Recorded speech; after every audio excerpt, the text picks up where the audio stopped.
একটি যুদ্ধবিমান আকাশে ওড়া মানে কেবল তেল পোড়ানো নয়, এর পেছনে থাকে কয়েকশো মানুষের শ্রম। এই খরচকে বলা হয় সিপিএফএইচ বা কস্ট পার ফ্লাইট আওয়ার। এর মধ্যে অন্তর্ভুক্ত থাকে বিমানের জ্বালানি, পাইলটের প্রশিক্ষণ, গ্রাউন্ড ক্রুদের বেতন এবং সবচেয়ে গুরুত্বপূর্ণ হচ্ছে রক্ষণাবেক্ষণ। যুক্তরাষ্ট্রের F-22 র্যাপটরকে বলা হয় আকাশযুদ্ধের অবিসংবাদিত রাজা। এই বিমানটি ১ ঘন্টা আকাশে উড়লে খরচ হয় প্রায় $৮৫,০০০, বাংলাদেশি টাকায় প্রায় ১ কোটি টাকা। কারণ এর ১ ঘন্টা উড্ডয়নের বিপরীতে অন্তত ৩০ ঘন্টা মেইনটেন্যান্সের প্রয়োজন হয়। এরপরে আসে F-35 লাইটনিং II।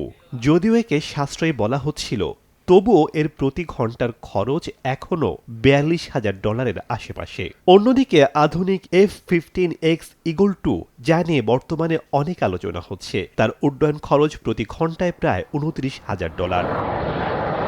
ফাইটার জেটের চেয়েও বেশি খরচ হয় B-2 স্পিরিট স্টিলথ বোম্বার।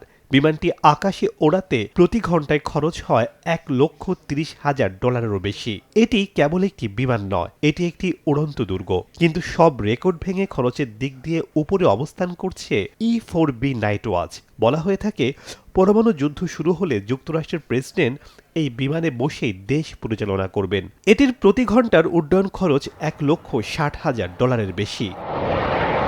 এখন প্রশ্ন জাগতে পারে, এত খরচ করে এই বিমানগুলো ওড়ানোর দরকার কি? উত্তরটা হলো জাতীয় নিরাপত্তা এবং সামরিক শ্রেষ্ঠত্ব। যে দেশ যত উন্নত প্রযুক্তি ব্যবহার করবে, তার খরচ তত বাড়বে। শেখ সাদি মারজান, সময় সংবাদ।